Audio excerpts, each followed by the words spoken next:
Le jeu de société, c'est pas que du divertissement. Du moins, c'est ce qu'affirme le manifeste métaludique. Donc c'est une petite initiative que vous avez peut-être vu passer sur les réseaux sociaux. Donc c'est une sorte de petit site internet comme ça.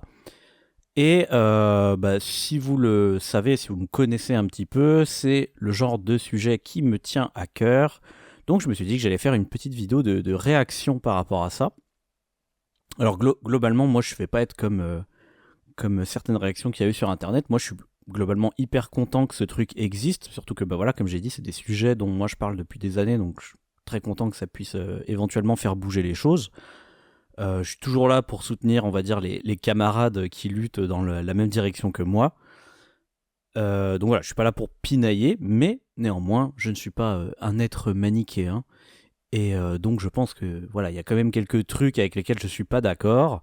Donc ça peut valoir le coup aussi de les exprimer. Et donc cette vidéo, voilà, ça va être une espèce de vidéo réaction, une vidéo réaction où je vais à la fois dire les trucs que je trouve positifs et les trucs que je trouve négatifs dans ce manifeste, même si je l'ai un peu spoilé, mais il y a plus de trucs positifs à mon avis. Et ce sera donc les deux parties de la vidéo. On va d'abord regarder juste les trucs cool, et ensuite on reverra point par point qu'est-ce que je trouve moins cool dans ce manifeste. Et en fait, il faut plutôt voir ça comme un genre de complément. En fait, vous allez voir, eux, ils ont fait des espèces de petites formules assez courtes. Et du coup, moi, cette vidéo, le but, c'est de faire un peu aussi la version longue. C'est pour ça que ça peut être bien aussi pour répondre aussi à certaines remarques, certaines critiques que eux ils se sont prises. Voilà, ça pourrait être pratique peut-être pour certaines personnes de mettre cette vidéo dans la gueule des personnes qui disent un peu n'importe quoi sur internet, quoi. Voilà, écoutez, on va commencer. Donc, comme je vous ai dit, on va parler d'abord des critiques positives que j'ai à faire sur ce manifeste. Et donc déjà, on peut parler de la forme. Donc en fait, c'est censé être une espèce de flyer qu'il distribuait, apparemment IRL, donc je pense. Mais là, on en a une version en ligne qui est un flyer donc recto verso. Quand on clique, on a une magnifique animation JavaScript qui nous fait retourner ce truc-là. Voilà, ça simule à peu près le fait que ça soit un flyer. Et vous voyez, il y a une espèce de d'hommage au livre dont vous êtes le héros. Donc en fait, c'est censé être divisé en 3 paragraphes. On est censé se balader de paragraphe en paragraphe. Et en fait, il faut tricher pour atteindre le dos du verso.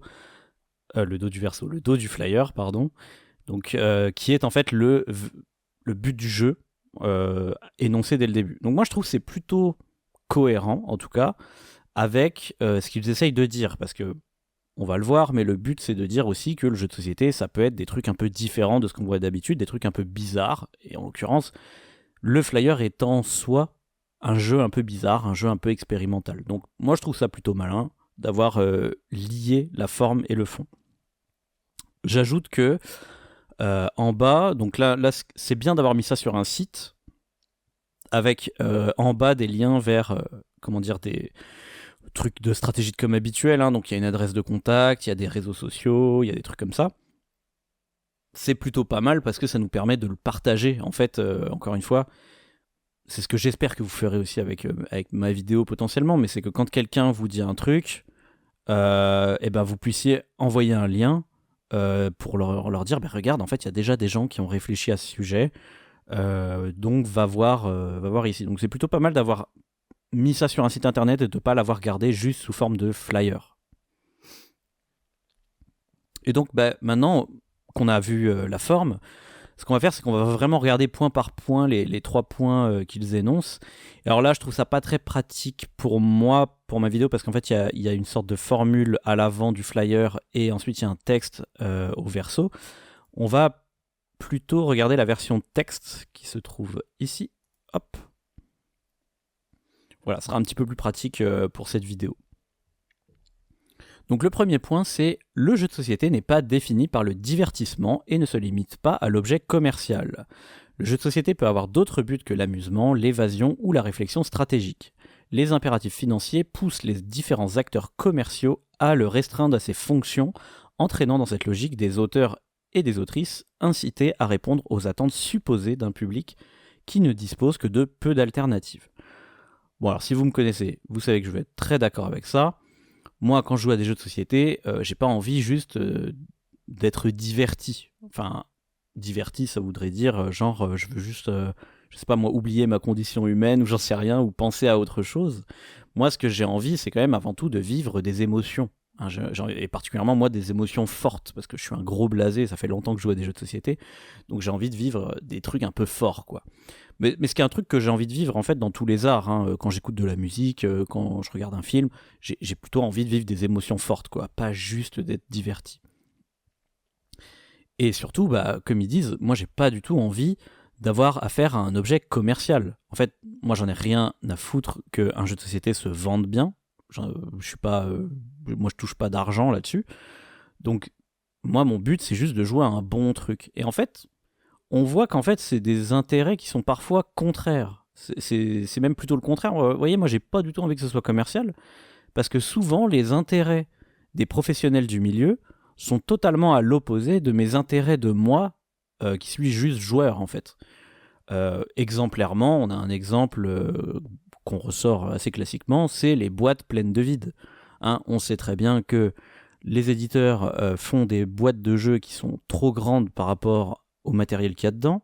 Ce qui, nous, les joueurs, ça nous enquiquine parce que bah, on a l'impression de payer trop cher un truc qui finalement comment dire, a peu de contenu, quoi. Bon, ça change pas forcément quelque chose au niveau du prix, mais nous, notre problème, c'est surtout pour ranger les jeux dans notre ludothèque, parce que ça prend de la place. Et aussi, bah, nous, on n'a pas spécialement envie d'acheter, je sais pas moi, un jeu qui a 15 000 dés dedans, alors que les dés, j'en ai déjà dans 15 000 autres boîtes. Donc bref, toutes ces histoires-là, en fait, c'est des excuses que les éditeurs vont trouver ensuite.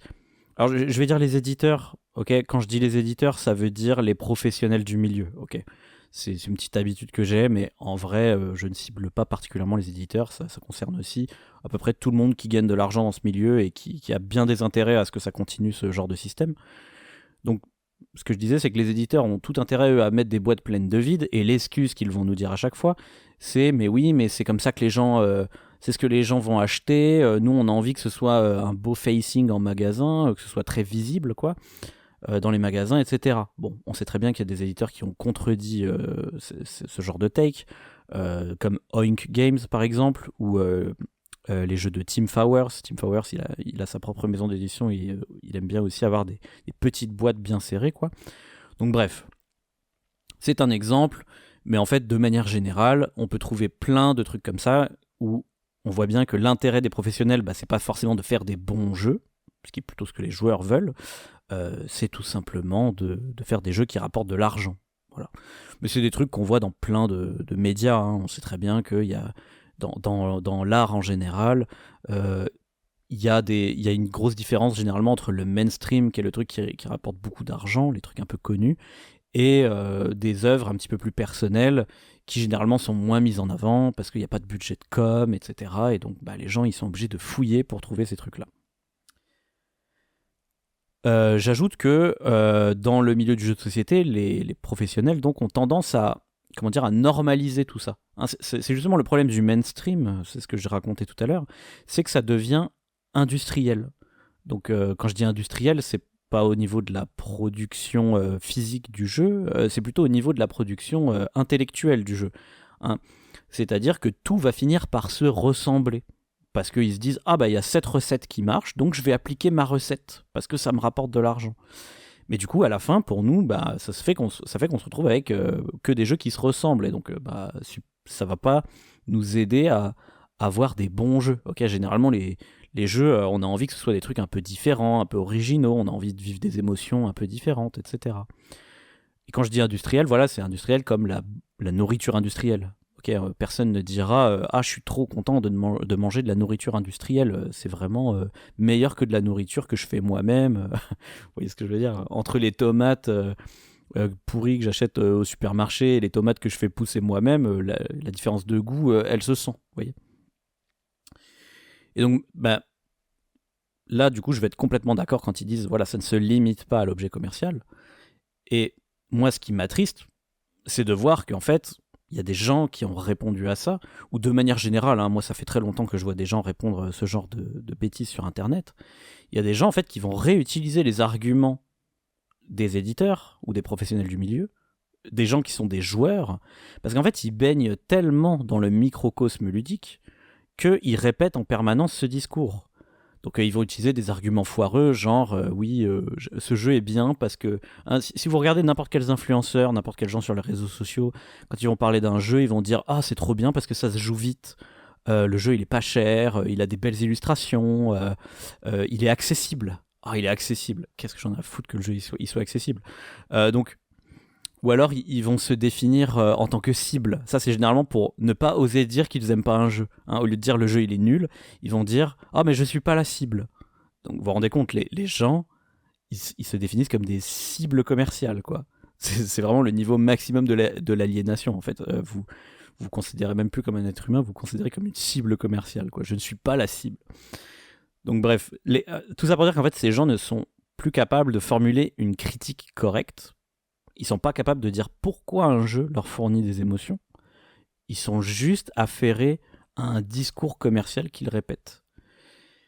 Et donc, ça fait qu'ils sont victimes d'une espèce de boulimie, je sais pas, de surconsommation, on pourrait dire, où on dirait que le but, c'est juste de jouer à plein de trucs, qu'ils soient bons ou mauvais, on s'en fout, c'est pas la question, de toute façon, tout se vaut, je sais pas quoi. Et donc, ils vont avoir ces genres de discours où on se pose la question plutôt de si ça se joue vite, par exemple. Alors que moi, je m'en fous. Si un jeu dure 8 heures mais qu'il est génial, ça me va très bien de jouer à un jeu qui dure 8 heures.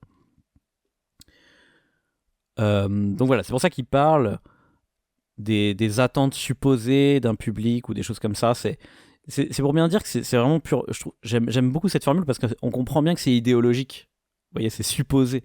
C'est des sortes de prophéties autoréalisatrices en fait. On diffuse une idéologie dans le milieu et du coup, les gens finissent par se contenter un petit peu de ça, voire même à répéter ce discours.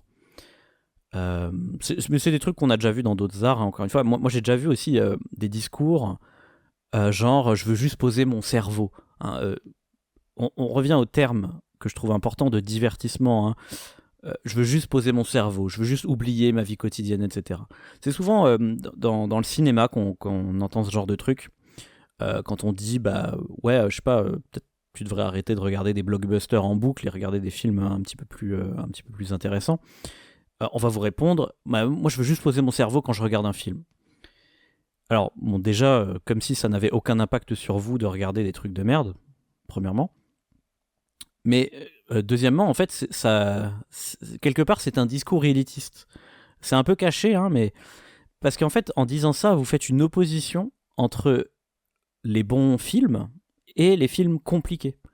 De la même manière que quand on dit ça pour les jeux, c'est comme si il y avait une opposition entre les bons jeux et les jeux compliqués. C'est-à-dire que pour qu'un jeu soit bon, il faudrait qu'il soit compliqué.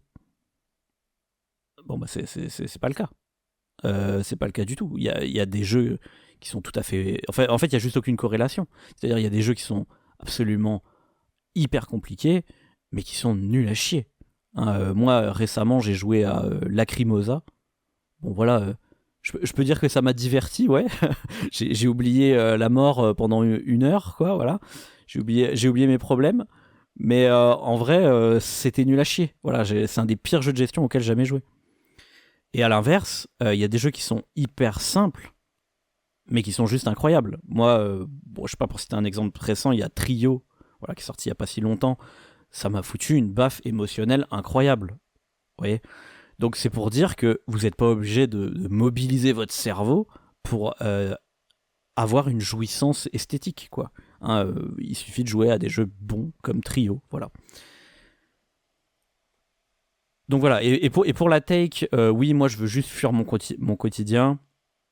Je pense que ça, on en reparlera après quand on sera sur le troisième point, là, sur la politique. Gardez ça en tête, ok, on en reparle plus tard dans la vidéo. Bon voilà, après quand ils font leurs phrases, le jeu de société peut avoir d'autres buts donc que l'amusement, que l'évasion ou la réflexion stratégique. Bon là moi je pense que j'ai surtout répondu sur le côté évasion, mais je pense que c'est pas très difficile de convaincre des gens de dire que le jeu c'est pas toujours la réflexion stratégique. Enfin bon, il y a plein de party games qui existent. Et à l'inverse, vous savez bien que les jeux c'est pas que l'amusement, puisque bah il y a plein de gros jeux de gestion, des wargames, des trucs vraiment très austères quoi, qui existent et qui peuvent être très intéressants en termes de jeu, puisqu'ils vont vous fournir d'autres types d'émotions quoi. Donc Voilà, je pense que c'est assez clair, ça, j'ai pas besoin de tergiverser 5 ans là-dessus. Donc voilà, pour résumer, on veut vivre des émotions, pas avoir des produits commerciaux, parce que les produits commerciaux, c'est des trucs fades, et qui se ressemblent tous, et donc on a du mal à vivre des émotions à cause de ça. Le deuxième point, c'est le jeu de société peut être expérimental, émouvant, philosophique, surréaliste, 3 petits points. Le jeu de société contemporain permet de vivre une multitude d'expériences fictives partagées.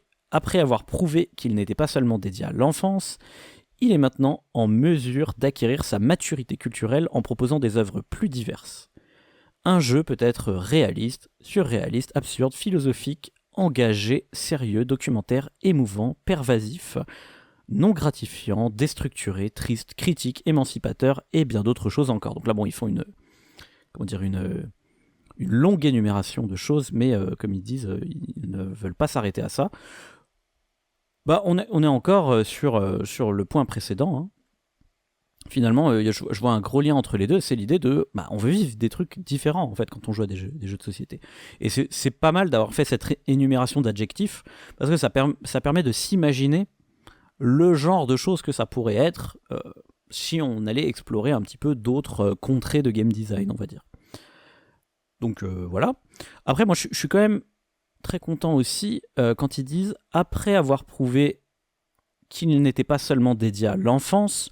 Alors ça, c'est un petit clin d'œil au fait que, effectivement, le jeu de société, ça a longtemps été considéré comme un truc de gamin, quoi. Le jeu en général, d'ailleurs. On sait très bien, dans le jeu vidéo, on a eu ce genre de discours. Pendant très longtemps, il a mis du temps à acquérir sa légitimité, ce média. Et le jeu de société, c'est pareil. Aujourd'hui, c'est encore un média relativement de niche, et il y a encore 10 ans, il y avait plein de gens qui considéraient que c'était un truc de gamin et ne connaissaient pas les jeux de société modernes. Et du coup, on a souvent ce genre de réactions quand on voit par exemple des reportages. C'était à la télé, alors ça arrive souvent aux périodes de Noël où soudainement, chaque année, les journalistes redécouvrent que les jeux de société modernes existent, quoi. Et du coup, il y a toujours des espèces de petits sous-entendus, mais un peu maladroits, de dire ah oui, le jeu de société ce n'est pas que pour les enfants, qui est en fait une manière un peu indirecte de dire tout le monde pense que c'est pour les enfants, hein, c'est la norme de penser ça. Et donc il y a toujours des gens dans le milieu du jeu de société pour un peu s'offusquer des reportages. Alors c'est de moins en moins le cas, c'était plus le cas il y a 10-15 ans, mais pour s'offusquer du fait que oh là là, les reportages nous traitent d'adolescents, nous traitent d'enfants ou de trucs comme ça. Il y a beaucoup le mot, là récemment, j'ai vu des gens qui s'indignaient l'année dernière là, sur le mot kidulte, qui est juste une sorte d'anglicisme du mot adolescent, et qui viennent chouiner en disant « Ah, mais on n'est pas des adolescents, nanana, le jeu de société c'est un média pour adultes, etc. » Mais du coup, moi j'ai envie de vous répondre, si vous dites ça, ayez un comportement d'adulte, en fait. Ne vous comportez pas comme des adolescents. Comme ou des adolescents, voilà. Typiquement, voilà, soyez ouverts d'esprit, jouez à des jeux expérimentaux, et donc c'est là qu'on est sur la deuxième partie de la phrase. Il est maintenant en mesure d'acquérir sa maturité culturelle. Donc si vous voulez pas qu'on vous traite d'adolescent, ayez des esprits matures, ok ? Soyez ouverts d'esprit, n'ayez pas des comportements de gros fanboy toxiques dès qu'on dit qu'un jeu est mauvais, et interrogez-vous sur le média. C'est comme ça que vous allez le légitimer, en fait, en vous disant qu'est-ce que je peux faire moi pour diversifier ma pratique. Donc il faut jouer à des jeux bizarres, c'est toujours bon pour vous, pour votre ouverture d'esprit, mais ça va vous aider aussi à forger vos goûts, en fait. Hein, comment vous pouvez savoir qu'un jeu est bon si vous jouez qu'à un seul type de jeu, ok. Hein, peut-être vous kiffez les jeux de gestion, mais en fait ça se trouve vous jouez que à des jeux de gestion. Donc ça se trouve vous allez jouer à d'autres genres de jeux, je sais pas moi, les jeux d'enchères, et vous allez vous rendre compte que les jeux d'enchères c'est vachement mieux que les jeux de gestion pour vous. Donc forger ses goûts, ça se fait aussi en jouant à plein de choses différentes, et surtout en élargissant sa culture ludique. Et puis du coup ça vous libère encore une fois du côté purement divertissement et purement objet commercial.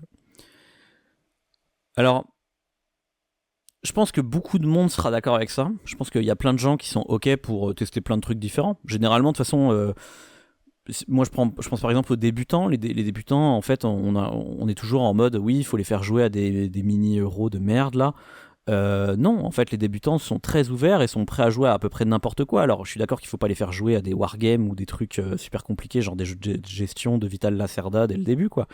Mais on peut tout à fait les faire jouer à des types de jeux différents. Et franchement, puisqu'eux, leur horizon aux débutants, c'est généralement le Monopoly ou des jeux un peu merdiques comme ça, bah en fait, vous les faites jouer à n'importe quoi et ils vont trouver ça super bien. Donc, faut arrêter d'avoir ce côté un peu presque condescendant, je vais dire, mais c'est pas de la condescendance, c'est plus une mauvaise empathie en fait envers les débutants, une mauvaise pédagogie peut-être, de se dire oui, il faut les faire jouer comment dire, à des trucs super fades et lisses là. Non, il faut leur donner au contraire plein d'émotions super intéressantes. Voilà, là désolé, j'étais parti dans une parenthèse. Donc tout ça pour dire que je pense que plein de gens seraient d'accord avec moi qu'il faut jouer à plein de trucs différents. Tous ces adjectifs, on a très envie. Enfin moi ça me rendrait très curieux tous les jeux qui aborderaient ces différentes thématiques. Même si, malgré tout, je vois quand même qu'il y a encore des discours assez désastreux du genre oui, The Mind c'est pas un jeu de société, des trucs comme ça. Bon, moi j'ai envie de dire si votre horizon du jeu expérimental c'est The Mind, faut peut-être que vous jouiez à plus de jeux. Parce qu'il y a des jeux bien plus bizarres que The Mind. Si d'ailleurs vous voulez jouer à des jeux plus bizarres que The Mind et vous voulez des recommandations de ma part, c'est plus tard, voilà, dans la vidéo. On verra ça tout à l'heure. Comme ça vous incite à rester. Et en attendant, on va voir le troisième point.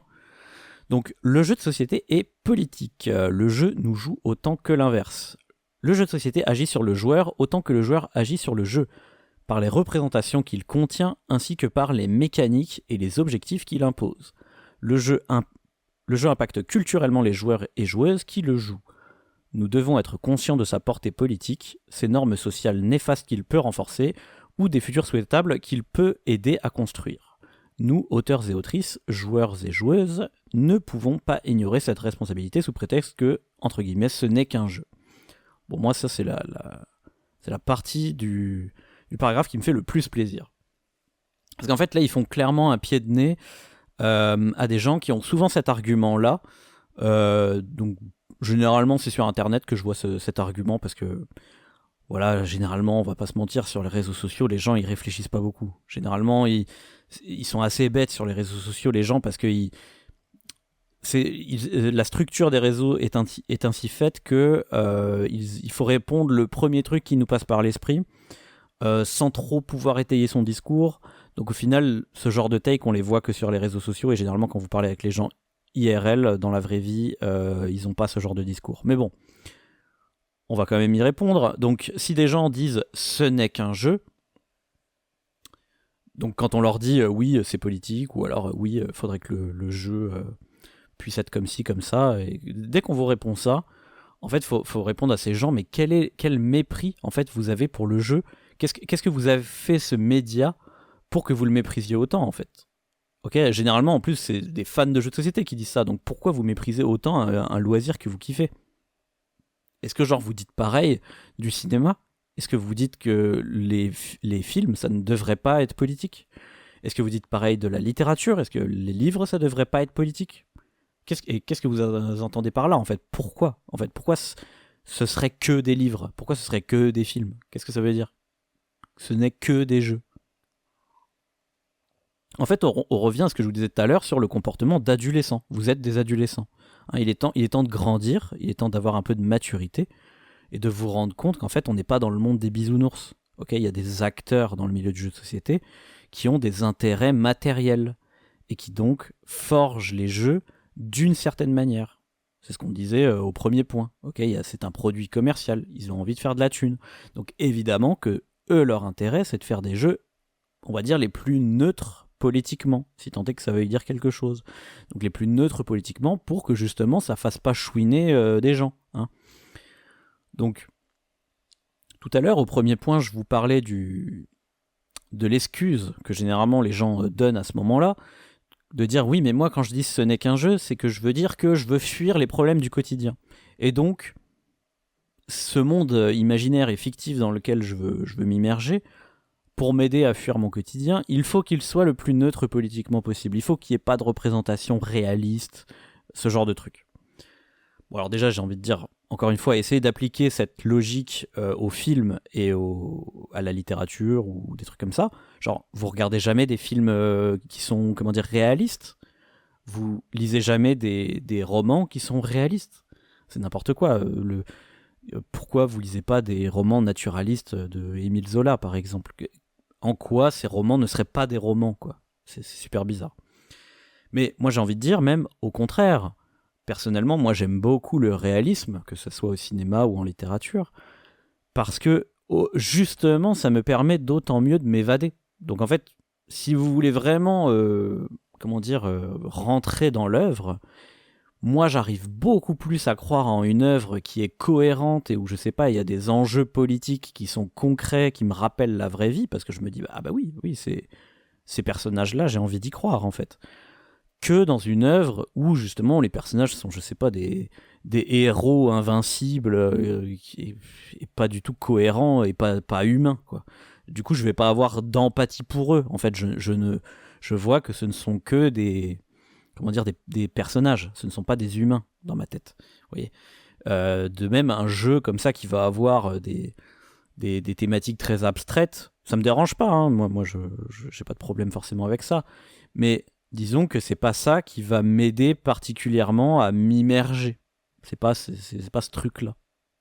Thématiquement, du moins.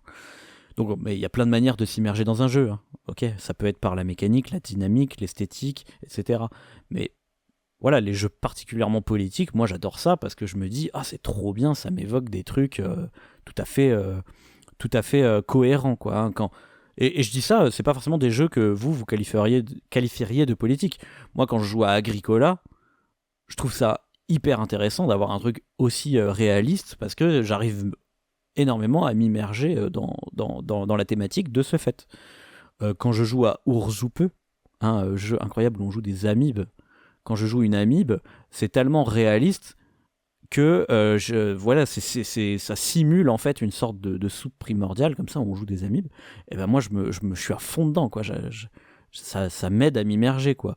Et je sais très bien que les aliénés là se diraient, ah non, on joue une amibe, oh là là, moi je joue pas un truc de SF ou un truc de fantasy, donc j'arrive pas à m'immerger. Bah moi je suis désolé, j'arrive beaucoup plus à m'immerger là-dedans, justement.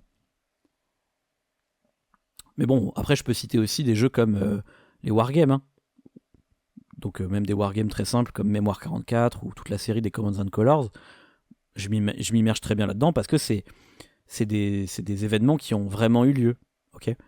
Ou pour citer une thématique vraiment réaliste aussi, il y a la quête du bonheur. Voilà, la quête du bonheur, là, on vit un quotidien tout à fait presque entre guillemets banal, mais qu'est-ce que c'est incroyable comme jeu, en fait. Et c'est pas du tout par la mécanique qu'il est incroyable, pas du tout. La mécanique est chiante comme pas possible, mais j'adore ce jeu parce que précisément, ça me permet de m'évader dans un quotidien fictif et j'arrive à y croire. En fait, il se passe des trucs. Et d'ailleurs, le jeu de société est, pour revenir à la politique, hein, c'est un média qui est vraiment parfait pour parler de politique. Donc autant on en parle déjà dans plein d'autres médias, donc comme j'ai dit, la littérature, le cinéma, la musique même, hein, y a des musiques très politiques. Le jeu de société est parfait pour parler de politique, puisque la politique, le principe, c'est que c'est quand même réfléchir un peu à la manière dont on va faire une interaction entre les humains, une organisation entre les humains. Bah, le jeu de société, c'est ça, c'est des règles, c'est des interactions entre les joueurs, des interactions entre le joueur et le jeu, donc entre les joueurs et ses règles. Et c'est souvent des points de vue un peu dézoomés. Alors ça, c'est pas... Je dirais pas que c'est propre aux médias, mais c'est un truc qui, traditionnellement, dans le média, se fait beaucoup. C'est dans les jeux de gestion, on voit souvent les choses de manière très très dézoomée, très très donc systémique. On voit des systèmes, ce qui est donc un truc très politique de voir ça, de voir les choses sous forme de système.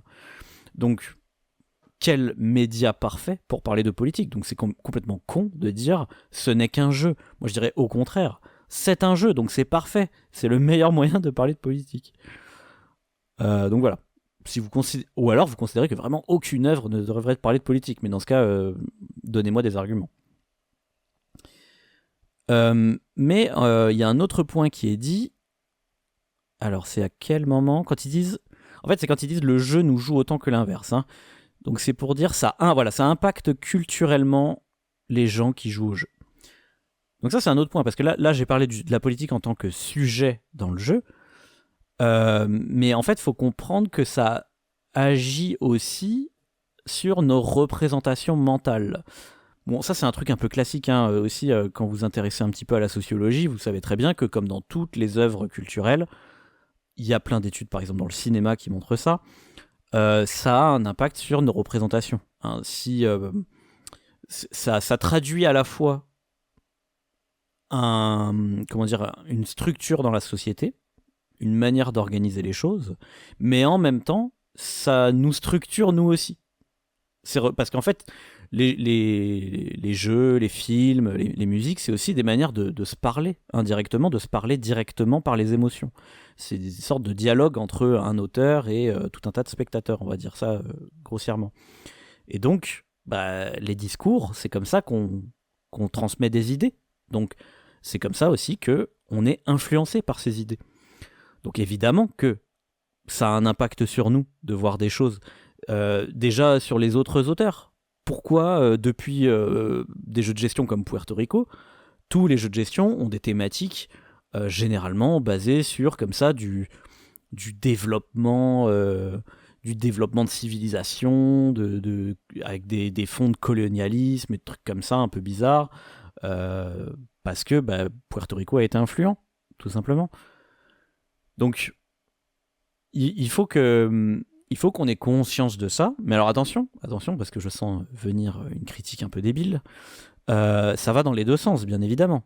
Hein, moi, je suis pas en train de dire qu'il faut censurer ces jeux-là. Bien évidemment que non. Moi, au contraire, j'avais dit, je veux qu'il y ait plein de jeux expérimentaux, donc plein de types de jeux différents. Mais donc je suis ok pour qu'on représente des trucs absolument horribles. Hein. Et d'ailleurs, on le fait déjà hein, dans des jeux de guerre, dans des jeux qui parlent de colonialisme et tout ça. Mais le problème, c'est quand c'est systématiquement les mêmes représentations. D'accord ? Quand c'est toujours la même chose, on en revient au premier point, pour des raisons commerciales, les éditeurs n'osent pas se mouiller. Il y a littéralement plein d'interviews d'auteurs qui témoignent de ça, qui témoignent que les éditeurs vont dire « Oula, non, là c'est trop politique, pour nous c'est trop politique, on veut pas parler de ça. » Mais par contre, quand ils parlent d'esclavage dans Puerto Rico, ça c'est pas politique, on sait pas pourquoi. Ok ? Donc, on voit bien qu'en fait, il y a des espèces de représentations qui sont acceptées de manière générale et d'autres qui sont, entre guillemets, pas acceptées. Et si on parle de systématisme, il y a aussi des inconscients politiques qui font que des choses sont plus représentées que d'autres. Exemplairement, quand on est un peu féministe, on sait très bien qu'il y a moins de représentation des femmes dans les œuvres d'art, ou alors elles sont représentées d'une certaine manière. Et typiquement, dans les jeux de société, il y avait Elizabeth Grave qui avait fait une genre de compilation, on va dire, qui constatait qu'il y avait moins de femmes sur les couvertures que genre d'animaux représentés. Donc voilà, c'est dire à quel point c'est tout le temps des hommes qui sont sur les couvertures des boîtes. Et en fait, on voit bien que c'est des normes systémiques, puisque dès qu'on change les représentations, il y a immédiatement des levées de boucliers. Moi, je me souviens que quand One Deck Dungeon était sorti, donc One Deck Dungeon, c'est un jeu où il n'y a que des femmes dans le jeu, tout de suite, il y a plein de gens sur Board Game Geek qui sont venus chouiner parce que, oh là là, il n'y a pas de personnage masculin. Récemment, j'ai un autre exemple, c'est la nouvelle couverture du jeu Diamant, qui, je sais plus, je crois qu'il y avait des personnes non blanches dessus, alors soudainement, oulala, c'est woke ou je sais pas quoi, il y a des gens qui s'indignent, quoi. Donc, vous voyez, c'est n'importe quoi. C'est vraiment, dès qu'on met un truc un peu différent, les gens, soudainement, ils sont choqués parce que ça change, quoi. Et bizarrement, c'est le même genre de personnes qui vont nous dire ce n'est qu'un jeu. C'est pas politique. Alors pourquoi, si c'est pas politique, soudainement vous êtes choqué et vous êtes pas content ?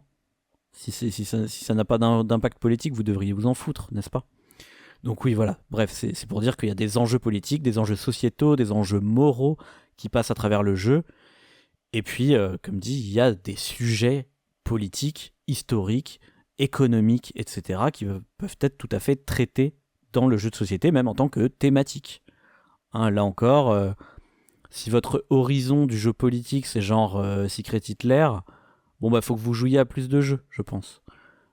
Si vous voulez des recommandations, vous pouvez peut-être commencer par la chaîne YouTube Homo Ludens, donc c'est la chaîne YouTube de Fred Serval, qui aborde justement spécifiquement les jeux historiques, les jeux politiques et ce genre de trucs. Alors, Je sais pas s'il parle pas plus de wargame qu'autre chose, mais pas que quand même.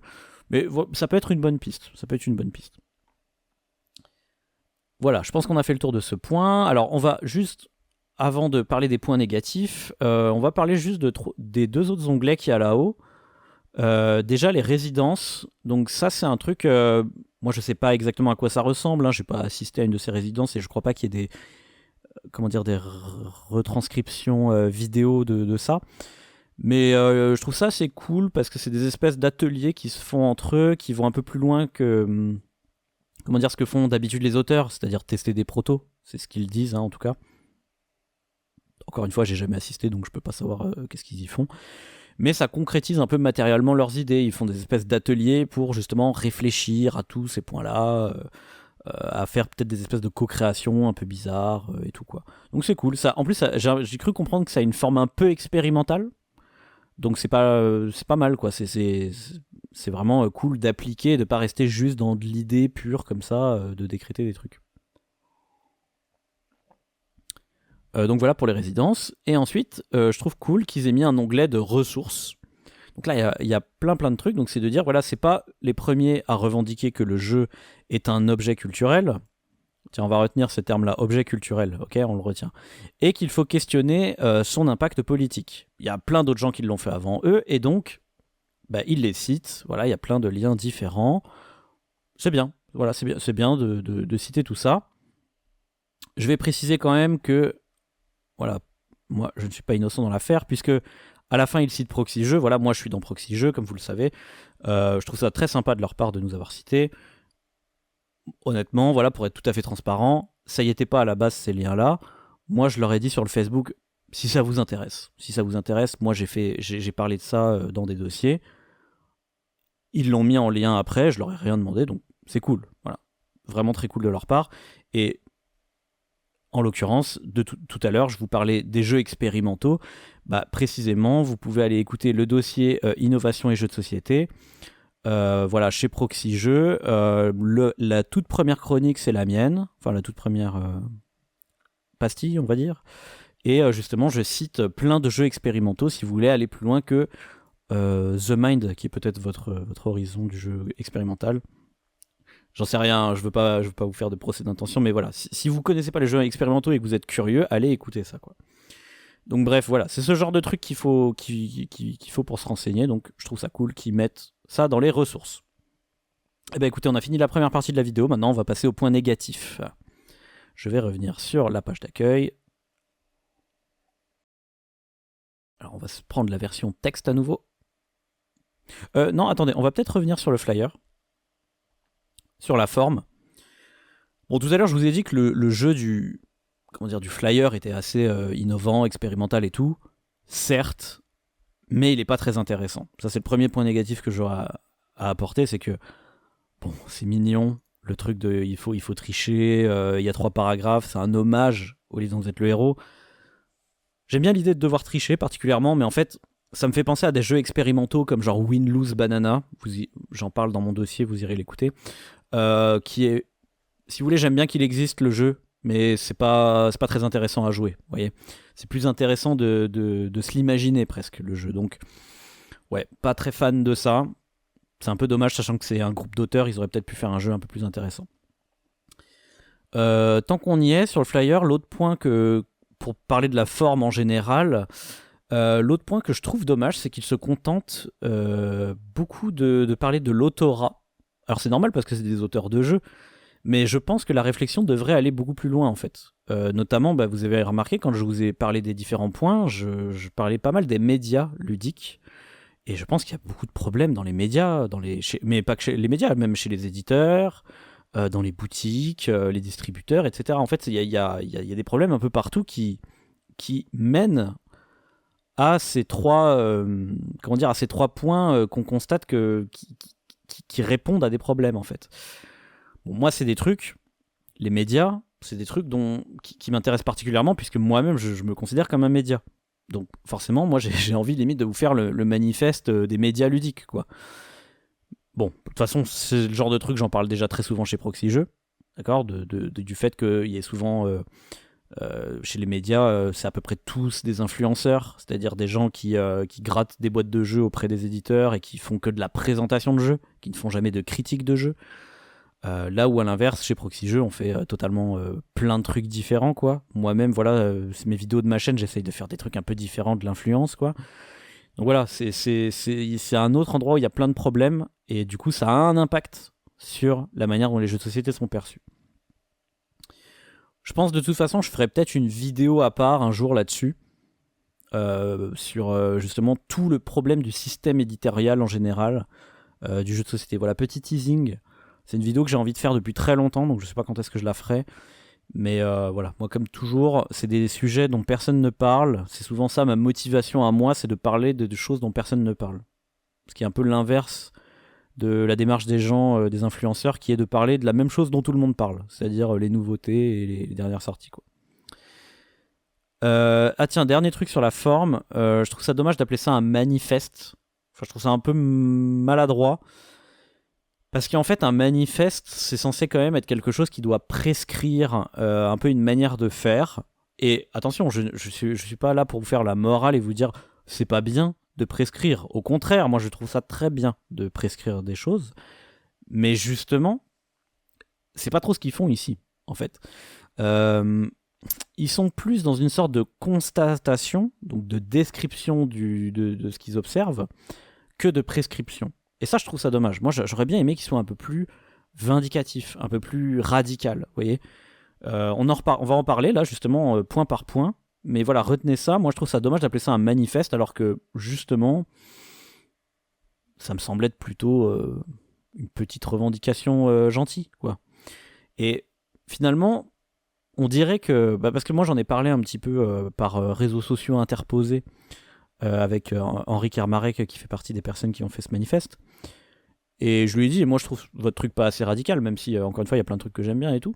Et il m'a répondu que c'était parce qu'ils étaient plusieurs et que du coup ils ont essayé de chercher des formules qui plaisaient à tout le monde.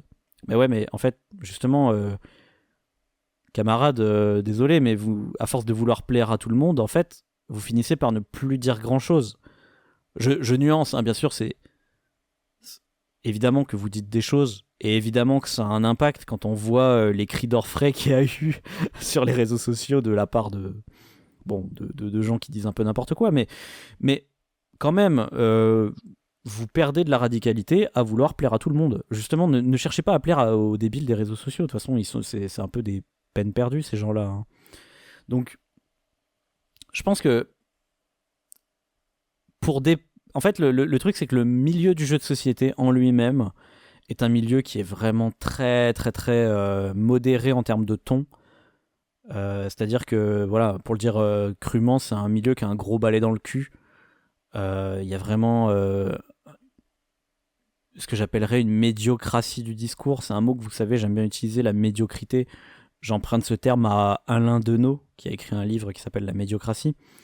C'est l'idée que le discours, voilà, tend vers une neutralité absolue. Hein. Il faut mettre 15 guillemets dès qu'on commence à dire un truc un peu radical. Il faut immédiatement qu'on mette 12 nuances à chaque fois qu'on fait une phrase. Voilà, en fait, si on n'est pas en train de parler comme un arrêté préfectoral, on se prend un gros contre-coup, un gros backlash, et il y a des gens qui viennent nous insulter sur les réseaux sociaux, quoi. Donc je trouve ça dommage qu'en fait ils cèdent à cette espèce de doxa dominante, quoi, de dire oui, il faut qu'on soit le plus neutre possible et tout ça. En fait, à force d'être neutre, finalement, je trouve que vous finissez par dire moins que ce que vous auriez pu dire en étant plus radical. Voilà, c'est un reproche que j'ai à vous faire. Voilà, et puis on pourrait aussi vous reprocher, moi je vous le reproche pas parce que ça me dérange pas tant, mais je sais que des gens pourraient vous reprocher de pas montrer l'exemple, c'est-à-dire que les auteurs qui ont co-signé ce manifeste finalement font pas tant des jeux expérimentaux, ou du moins pas de manière éditée. Alors peut-être qu'ils en font, mais ça reste sous forme de proto. Bon, moi je reproche pas trop ça parce que j'estime qu'on n'a pas besoin de faire pour avoir le droit de critiquer, en fait. Donc pour moi c'est totalement ok, vous critiquiez. Mais voilà, je soulève ce point histoire d'être vraiment à 100% dans la dialectique et de soulever tous les problèmes qu'il pourrait y avoir. Ok, bon, maintenant on va aller sur les points par point pour voir pourquoi je vous trouve pas assez radicaux. Donc premier truc, le jeu de société n'est pas défini par le divertissement. Ok, on va pas relire un tout à chaque fois. Moi, je trouve que c'est malheureux comme début de phrase, de dire ce n'est pas défini par le divertissement. En fait, ça peut être très vite mal interprété. J'ai vu sur les réseaux sociaux des gens qui ont cru que en fait, vous étiez en train de parler de serious game, alors que je crois pas que c'est ça. Enfin, ça a vraiment rien à voir pour moi. Pour moi, vous êtes vraiment en train de parler de jeux tout à fait normaux. Je pense qu'en fait, vous auriez dû dire un truc beaucoup plus radical, genre le jeu c'est de l'art. C'est fait pour vivre des émotions. C'est le truc que j'ai dit tout à l'heure, hein, des émotions, des sentiments. Le jeu est de l'art. C'est de l'art. Voilà. Ça, ce serait moi je l'aurais formulé comme ça. Évidemment, quand je dis ça, il y a toujours 2-3 personnes pour me dire non, mais c'est pas de l'art, gna. Bon, franchement, c'est pas un truc si radical que ça, parce que vous pouvez aller voir ma vidéo sur Alex Randolph. C'est une position que des auteurs essayaient déjà de défendre dans les années 60 et qui se sont battus pour avoir leur prénom sur des boîtes. Lui et Sid Saxon aussi. Dans le milieu du jeu de société, on sait très bien que les jeux de société, c'est des trucs qui ont des genres, qui apportent des émotions différentes, qu'il y a des auteurs, tout ça, franchement, je vais pas détailler plus que ça. Ok, j'ai pas envie de faire un discours sur pourquoi c'est de l'art, mais réfléchissez un petit peu, et vous verrez que voilà, il y a de grandes chances qu'en fait on puisse catégoriser ça facilement comme de l'art. Et si vous n'êtes pas d'accord, avant de mettre un commentaire qui dit n'importe quoi, répondez à ma question, en quoi c'est distinct de la musique ou du cinéma? Pourquoi vous considérez que la musique ou les films c'est de l'art, mais pas les jeux de société? C'est quoi la différence, quoi, pour vous? Voilà, ça m'intéresse beaucoup, hein, parce que moi je vois pas trop la différence. Bref, tout ça pour dire que du coup ça fait une phrase un peu emberlificotée, quoi. Mais encore une fois, c'est sûrement parce que vous êtes plusieurs à l'avoir rédigé, donc vous avez cherché une formule qui satisfait tout le monde, mais précisément, en fait, vous obtenez un truc qui est pas du tout radical. En fait, vous êtes précisément dans le problème que vous dénoncez. À force de vouloir plaire à tout le monde, vous allez vers le truc le plus moyen, le plus médiocre, le plus commercial, vous voyez, le plus divertissant. Enfin, c'est exactement ce que vous reprochez au jeu, alors pourquoi vous le faites dans votre discours? Voilà, je vais passer au point suivant. Donc le jeu de société peut être expérimental. Alors, je vais pas avoir grand chose à redire là-dessus, mais mon gros problème c'est juste le mot là, le mot émouvant. Le jeu de société peut être émouvant, mais en fait, il n'y a pas besoin de faire un jeu expérimental pour qu'il soit émouvant. Ok, tous les jeux sont émouvants, tous les jeux vous apportent des émotions. Alors peut-être que, je sais pas, vous faites une hiérarchie des émotions, vous estimez que, je sais pas, la tristesse est une émotion supérieure ou un truc comme ça, mais il y a plein d'émotions que vous vivez quand vous jouez à des jeux de société. Moi, quand je joue, j'ai ressenti le sentiment d'être puissant, le sentiment d'être trahi, le sentiment d'avoir de la chance. Bon, je sais pas si on peut appeler ça des sentiments ou des émotions, hein, je m'en fous, hein, du terme, mais vous voyez ce que je veux dire. Il y a plein de choses qui se passent dans ma tête. Hein, quand je joue à un jeu de bluff, je m'interroge sur ce qu'il y a dans la tête de l'autre, etc. Quand je joue à un jeu de communication limitée, j'essaye justement de me connecter aux autres aussi, aux autres personnes autour de la table, pour qu'on pense la même chose. Tout ça, c'est vraiment très fort, très émouvant, justement. Bon, voilà, je trouve ça un peu malheureux, ce mot. Ça témoigne peut-être d'une vision avec laquelle je serais pas d'accord, mais il faudrait en débattre. Voilà, venez en débattre avec moi dans les commentaires.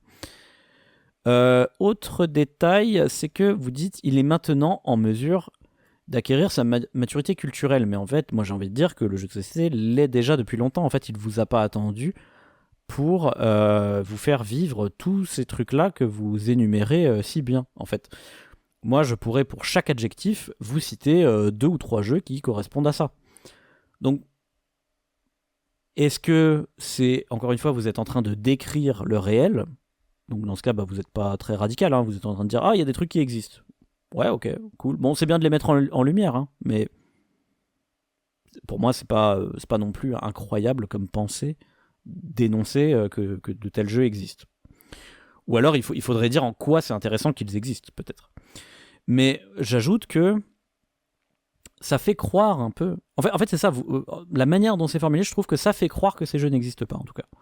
Donc peut-être que vous n'avez pas cette culture ludique et que vous les connaissez pas. auquel cas, pas grave, hein, mais du coup, allez écouter peut-être mon podcast sur les jeux expérimentaux. Vous verrez peut-être que tout ça existe déjà. Ou alors, je sais pas en fait. Je sais pas pourquoi vous dites, il est maintenant en mesure. Il est maintenant, ça donne l'impression que ça va arriver dans le futur. Voilà, c'est pas tant la liste qui me gêne, mais il est maintenant en mesure. Assez bizarre. Bien évidemment, encore une fois, je vous invite à me dire en commentaire qu'est-ce que vous entendiez par là. On va voir plutôt le dernier point, le jeu de société est politique. Alors, moi je trouve à peu près tout ce que vous dites ici complètement cool, totalement d'accord avec tout ça. Je vais plutôt me focaliser sur les interviews que j'ai écoutées. Donc les membres qui ont signé ce manifeste ont fait plusieurs interviews. J'ai l'impression que c'était quand même très centré sur les jeux qui abordaient les sujets politiques. Et pas sur les jeux qui justement, comme je vous disais tout à l'heure, qui ont des représentations politiques. Même pour moi, la quête du bonheur, c'est déjà une représentation politique. Vous voyez ? Donc je sais pas qu'est-ce qu'il voulait dire par là dans les interviews. Donc voilà, je mets un léger bémol. J'ai l'impression que dans les interviews vous parlez pas assez de la manière dont les jeux structurent les joueurs dans les représentations. Autre reproche que je peux vous faire, c'est que ça c'est pas forcément votre faute, hein, mais le jeu de société politique, malheureusement, c'est une phrase très floue. C'est très flou, hein. Vous savez, on aime bien dire tout est politique. Bah oui, mais si tout est politique, ça sert à quoi de le dire ? Vous voyez ?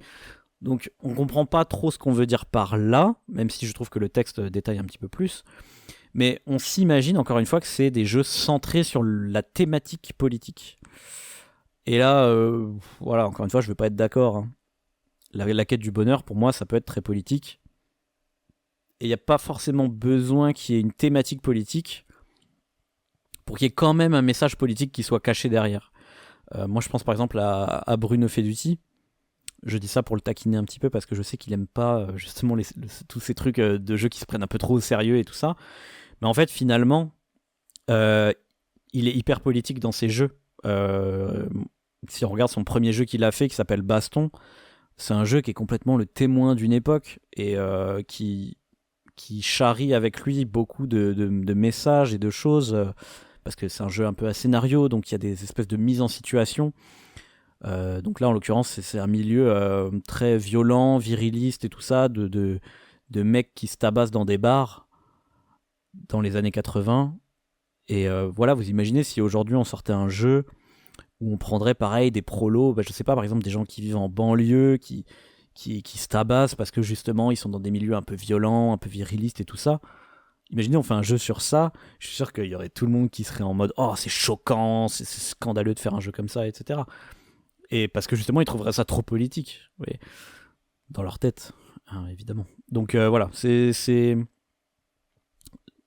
j'ouvre le débat, voilà. Hein, il faut bien penser à la différence entre avoir un sujet politique et utiliser la politique pour faire des jeux, pour concevoir des jeux, je devrais dire.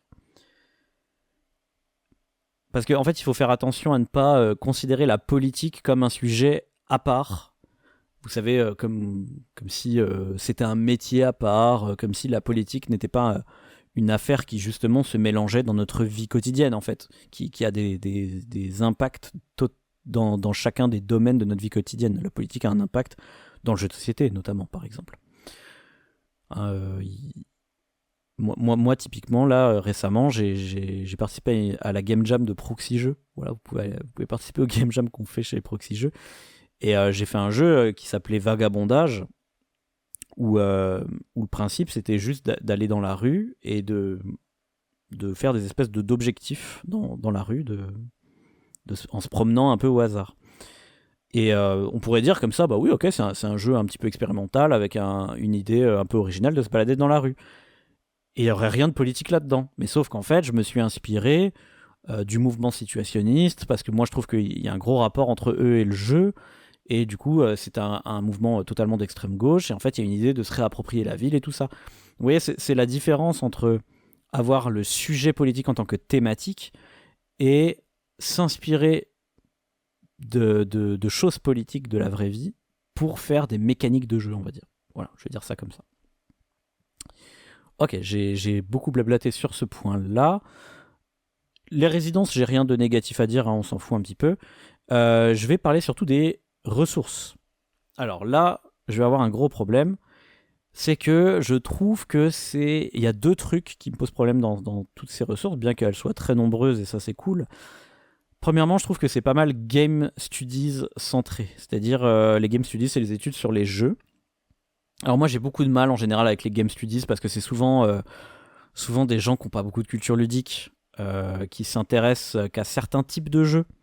Typiquement les jeux de rôle, mais beaucoup les jeux vidéo aussi.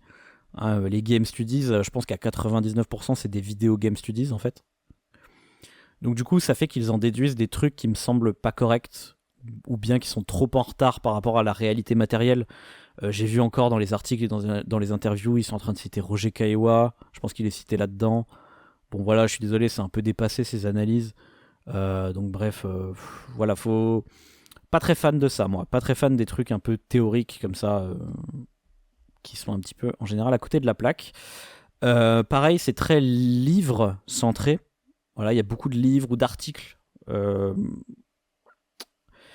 fait, bon, déjà, je trouve ça dommage qu'il n'y ait pas plus de vidéos ou de podcasts qui soient peut-être un peu plus, comment dire, un petit peu plus proches de gens qui, justement, sont très fans de jeux de société. Mais en fait, on a l'impression surtout que ça reste très théorique. Tout ça, du fait que c'est des livres et des études un peu chiantes, hein, on va pas se mentir, il n'y a pas tout le monde qui a envie de se taper une étude comme ça, de but en blanc pour se convaincre des 3 points qu'il cite. Moi j'aurais mieux aimé qu'ils fassent des exemples concrets de jeux qui correspondent à leurs points, hein. Puisqu'on est en train de parler de jeux de société, donnez des exemples de jeux qui sont politiques, qui sont expérimentaux, qui ne sont pas dans le carcan commercial qu'on a l'habitude de voir. Pareil, vous pouvez donner des exemples d'éditeurs, des exemples d'auteurs, mais bon, moi ce qui m'intéresse c'est aussi les médias, donc de blogueurs, de podcasts, etc. qui parlent de ça. Donc quelque part au final, ça fait un gros coup de projecteur sur les personnes qui ont signé ce manifeste ou alors sur les ressources là qu'ils mettent en avant. Parce que je dis gros coup de projecteur parce qu'en fait c'est quand même des auteurs connus dans le milieu qui ont fait ça. Donc du coup je pense qu'ils ont quand même un gros, peut-être pas un gros, mais ils ont quand même un bon impact sur le secteur. Alors qu'en fait du coup le combat est déjà mené depuis longtemps par d'autres auteurs, par des médias, par des éditeurs même. Et du coup parfois même de manière beaucoup plus radicale que ce qu'ils énoncent. Moi je vous disais je les trouvais pas assez radicales.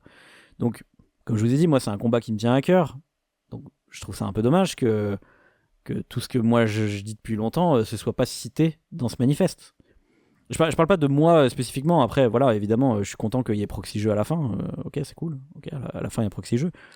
Mais moi, je parle des blogs et tout ça dont je parle souvent. Moi, j'aime bien Space Beef pour faire de la critique de jeux de société. J'aime bien les articles de Grovast chez Ludovox où il faisait des analyses de game design. J'aime bien Acariatre, son blog qui parle pareil, d'analyse de pas mal de sujets un petit peu connexes comme ça aux jeux de société qui sont très intéressants. Chez les éditeurs, j'ai souvent parlé de Cheap Ass Games qui faisaient des jeux. Alors aujourd'hui, ils font du print and play, mais à une époque, ils faisaient des jeux dans des enveloppes. Super intéressant ça. J'aime bien parler avec Flavien chez Proxy Jeux, on aime bien parler de Holland Spiele. On parle beaucoup du marché du jeu japonais, qui est souvent composé de beaucoup d'indépendants. Je sais pas, si on veut citer des exemples français, on peut parler de Yeast Games. Voilà, tout ça, c'est dommage de ne pas les citer, en fait, parce que c'est des exemples concrets d'éditeurs qui font des jeux un peu bizarres, quoi. Et pareil, pour les jeux expérimentaux, moi, j'aurais bien aimé une liste de jeux expérimentaux. Bon, de toute façon, il y a ma liste, hein, mais voilà. Mais pareil pour les auteurs, voilà, pourquoi ne pas citer des auteurs comme Friedman Friese qui a depuis longtemps fait des jeux super bizarres, quoi, hein. C'est vraiment pas nouveau. Voilà, donc tout ça pour dire que moi c'est des sujets qui m'intéressent. Si vous ça vous intéresse, moi j'irai plus loin dans les ressources. Alors évidemment je vais vous conseiller ce que moi je fais, parce que voilà, hein, moi si j'ai ces idées là, je les énonce en permanence dans les médias, hein.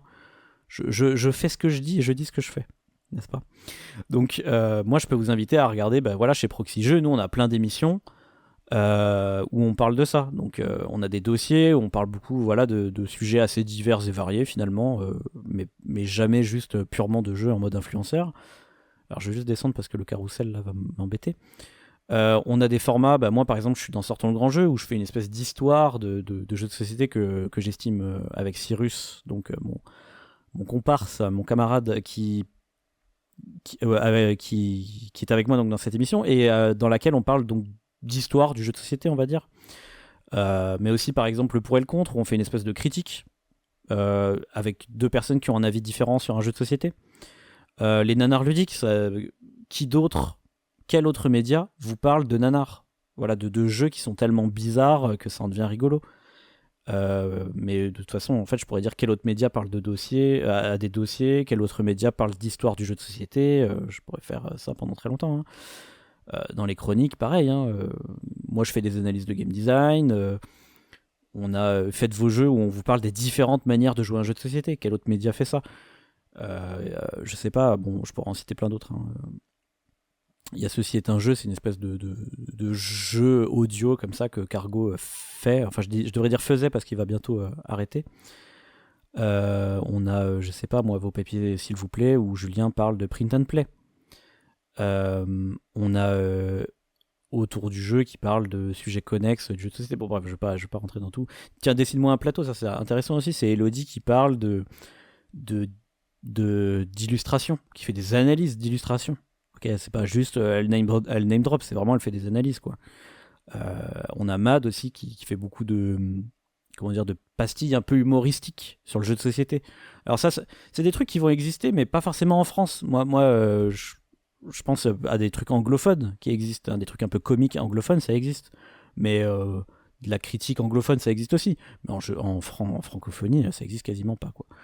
Donc voilà, je dis pas ça pour faire ma pub, hein. Ok, évidemment que ça promeut des trucs que nous on fait, mais c'est plus pour vous que je dis ça. Moi, je m'en fous, je gagne pas d'argent en faisant ça.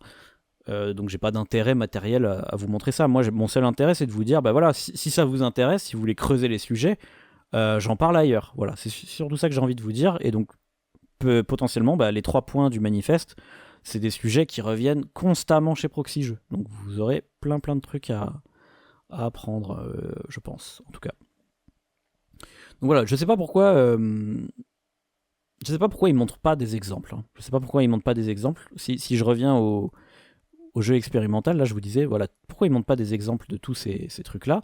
Alors soit ils les connaissent pas, ce qui expliquerait la phrase de tout à l'heure de « il est maintenant en mesure ». Voilà, peut-être qu'ils connaissent pas de jeux expérimentaux. Très bizarre d'ailleurs, hein, parce qu'ils ont quand même cité ma chronique sur les jeux expérimentaux, donc je pense qu'ils l'ont écouté. Donc dans ce cas, à la limite, peut-être qu'ils pourraient rediriger vers moi. Enfin voilà, moi je peux vous soumettre plein de jeux bizarres. Ce serait un plaisir de faire une espèce de, je sais pas, de wiki des jeux bizarres. Je sais pas comment faire ça, quoi. Sachant qu'ils ont un petit lien, là on en a pas parlé, mais pour qu'on puisse signer avec un petit formulaire. Mais voilà, ce serait cool d'avoir un petit formulaire pour dire, tiens, moi je connais un site qui parle de jeux expérimentaux, je connais un éditeur qui est un peu bizarre, etc. On pourrait faire une sorte de banque de ressources comme ça. Soit ils voulaient pas citer d'exemples. Alors je vois pas trop l'intérêt, puisque en fait il y a littéralement un onglet ressources qui est censé citer plein d'exemples. Donc pourquoi vous citez que des exemples théoriques et pas des exemples concrets? Ça je trouve ça un peu bizarre. Ou peut-être, autre théorie, hein, mais peut-être qu'ils ont pas voulu le faire parce qu'ils se sont dit si on commence à lister ça, ça va nous prendre trop de temps. Alors dans ce cas, ok. Mais peut-être que vous le ferez à l'avenir, je sais pas. Ça serait intéressant de le faire à l'avenir, en tout cas, ou de proposer de faire ça à des personnes. En tout cas, moi je serais chaud. Voilà, hein. Contactez-moi, moi je suis chaud. De vous aider, en tout cas. Je ferai peut-être pas tout seul, en tout cas. Donc voilà, bon. C'est mon dernier point, en tout cas, je trouve ça dommage que ces ressources ne soient pas assez concrètes. Donc on a vu un petit peu voilà, tous les points positifs, les points négatifs aussi. Alors encore une fois, les points négatifs, c'est pas pour les enfoncer, c'est peut-être plus, même presque pour les encourager à aller plus loin, et aussi pour répondre à des vraies critiques qu'on pourrait faire, qu'on pourrait leur faire, et aller un petit peu plus dans le détail de tout ça. Parce qu'en fait, le problème, c'est qu'ils ont fait des punchlines, et je leur reproche pas ça, mais du coup, il y a des gens qui vont immédiatement s'offusquer et raconter n'importe quoi sur les réseaux sociaux, comme ils ont tant l'habitude de faire. Donc du coup, ça finit en grosse incompréhension et je me dis que voilà, une vidéo d'une heure, ça peut aider peut-être à, je sais même pas si elle va faire une heure, peut-être même plus.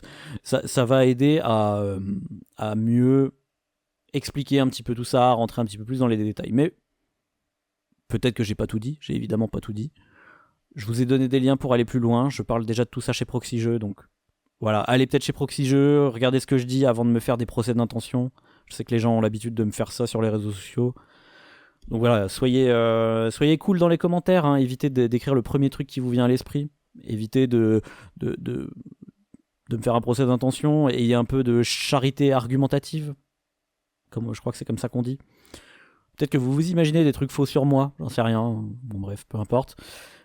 Si ça devient trop le sbeul dans les commentaires, je pense que je désactiverai les commentaires parce que si c'est pour avoir des gens qui m'insultent en boucle, comme j'ai un peu l'habitude d'avoir, on va éviter.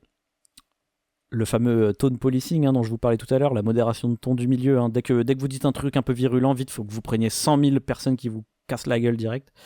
Donc voilà, je reste quand même ouvert à la discussion. Hein. Moi, je trouve que c'est des sujets qui sont hyper intéressants. Donc si vous avez des trucs à ajouter, je sais pas, peut-être que je ferai une deuxième vidéo où je répondrai aux commentaires si vous avez des commentaires intéressants à dire. Mais bon, voilà, c'est juste c'est juste des trucs qui partent en couille comme discussion. Je pense que bah voilà, ce sera pas une discussion, ce sera juste je fermerai les commentaires. Bref, j'espère que ça vous a plu quand même. N'hésitez pas à carrer cette vidéo dans la gueule des gens qui disent n'importe quoi sur internet. Et puis voilà, je vais pas mendier plus que ça, des partages ou quoi. Vous faites ce que vous voulez, je m'en fous. J'ai pu exprimer mon avis et c'est ça l'essentiel. Allez, je vous dis au revoir.